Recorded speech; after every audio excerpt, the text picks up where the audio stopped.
తిరుగుబాటు చేస్తూ ఉన్నారంటే అది వేరే విషయం అనుకోవచ్చు. కానీ సొంత నియోజకవర్గ ప్రజలు నమ్మకంతో ఓట్లేసి గెలిపించి వాళ్ళని ఒక ప్రజాప్రతినిధులుగా నిలబెట్టినందుకు ఇలా ప్రజలు నడి బజార్ల నిలబెట్టి కడిగేస్తా ఉన్నారన్న దానికి నిదర్శనం మొన్న పొంగిలేటి శ్రీనివాసరెడ్డిని నిలదీసిండ్రు, ఖమ్మంలో నిలదీసిండ్రు. మనం ఇదే వార్త చేసుకున్నాం. మొత్తం మీద పొంగిలేటి శ్రీనివాసరెడ్డికి షాక్ తగిలింది. జనం తిరుగుబాటు చేసిండ్రు, తిరుగుబాటు లేవనెత్తిండ్రు.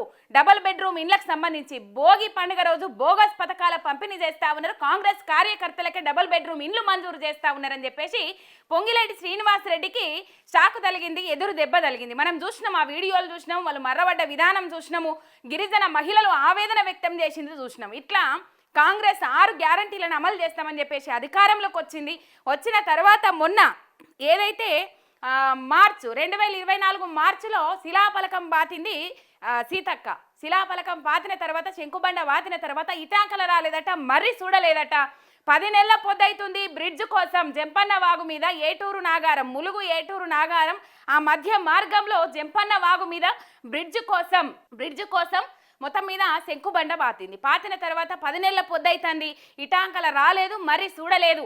నువ్వొద్దు, నీ బ్రిడ్జి వద్దు అని చెప్పేసి అక్కడ గ్రామస్తులు ఎవరైతే ఉంటారో ఆవేదన వ్యక్తం చేసి ఆ గ్రామస్తులే ఆ శిలాఫలకాన్ని ధ్వంసం చేసిండ్రనే అనుమానాలు అయితే వస్తా ఉన్నాయి. మొత్తం మీద తిరుగుబాటు అయితే లేవనెత్తిండ్రు. రాష్ట్ర వ్యాప్తంగా తెలంగాణ రాష్ట్ర వ్యాప్తంగా కాంగ్రెస్ పార్టీ పైన తిరుగుబాటు అయితే లేవనెత్తిండ్రు. గత ప్రభుత్వాన్ని నిలదీసింది సీతక్క. రైతులకు రైతు బంధు రాకపోయినా రైతు భరోసా వీళ్ళిత్తమన్న 15,000 అప్పుడు టైంకి వచ్చినా కూడా 1-2 రోజులు అటు ఇటు అయినా కూడా నిలదీసింది సీతక్క. మరి ఇలా ప్రభుత్వం ఏర్పాటు చేసింది. శిలాఫలకం కింద ఇంకొక వీడియో కూడా ప్లే అవుతా ఉన్నది. అది ఎక్కడిదంటే కొమరంభీం ఆసిఫాబాద్ జిల్లాలో అక్కడ వాగుల నుంచి పోయింది. మరి వాళ్ళదే సర్కార్ వచ్చిన తర్వాత రీలు సర్కార్ రాకముందు కాదు, కాంగ్రెస్ సర్కారు అధికారంలోకి రాకముందు కాదు, సర్కార్ వచ్చిన తర్వాత రీల్ అది. మొత్తం మీద ఇట్లా చీర పైకి కొంచెము నీటి మట్టం తడవకుండా పోయింది, ఆ వాగు దాటుకుంటూ పోయింది. ఏదో కార్యక్రమం మీద, అధికార కార్యక్రమం మీద మొత్తం మీద ఆ వాగు దాటుకుంటూ పోయింది. కానీ ఆ పక్కనే పిల్లర్ల రూపంలో ఉన్న బ్రిడ్జ్ గురించి ప్రస్తావన తీయలే. అక్కడున్న ప్రజలు విస్మయం వ్యక్తం చేసిరు. మొత్తం మీద ఈ మధ్య కాలంలో 2 గ్రామాల ప్రజలు, అదే ములుగు జిల్లాలో అదే సీతక్క నియోజకవర్గంలో 2 గ్రామాల ప్రజలు ఆవేదన వ్యక్తం చేస్తూ ఉన్నారు.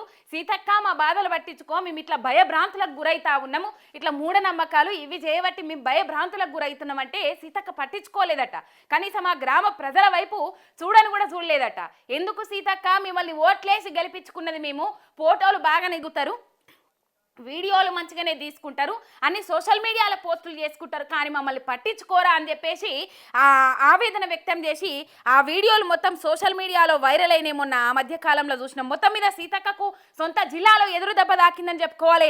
ఏటూరు నాగారం మండలం దొడ్లమల్యాల గ్రామాల మధ్య జంపన్న వాగు మీద పోయిన సంవత్సరము మార్చిలో శంకుస్థాపన చేసిండ్రు. 10 నెలలు దాటిపోయినప్పటికీ కూడా ఆ బ్రిడ్జ్ నిర్మాణ పనులు ఇంతవరకు మొదలు కాలేదు.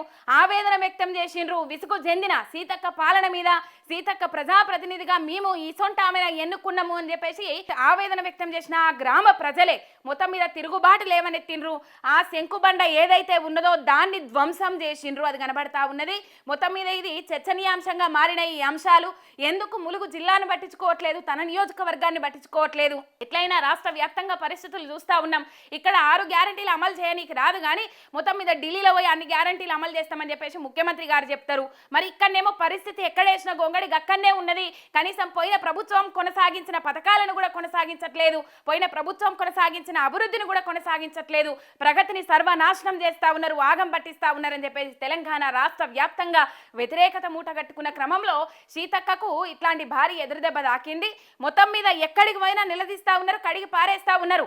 అప్పుడు మాట్లాడడానికి నోరొచ్చింది, అప్పుడు రైతుల పక్షాన మాట్లాడినరు, ఆశా వర్కర్ల పక్షాన మాట్లాడినరు, అంగన్వాడీ టీచర్ల తరపున మాట్లాడినరు. మరి ఇప్పుడు ఎందుకు మాట్లాడతలేరు, ఈ బ్రిడ్జ్ నిర్మాణ పనులు ఎందుకు చేపడతలేరు అని చెప్పేసి ఆవేదన వ్యక్తం చేసిండ్రు. ఆ శంకుబండను మొత్తం ధ్వంసం చేసిండ్రు. ఇవి బ్రేకింగ్స్ అండ్ లైవ్ అప్డేట్స్ కోసం చూస్తూనే ఉండండి మిర్రర్ టీవీ. శనార్థి.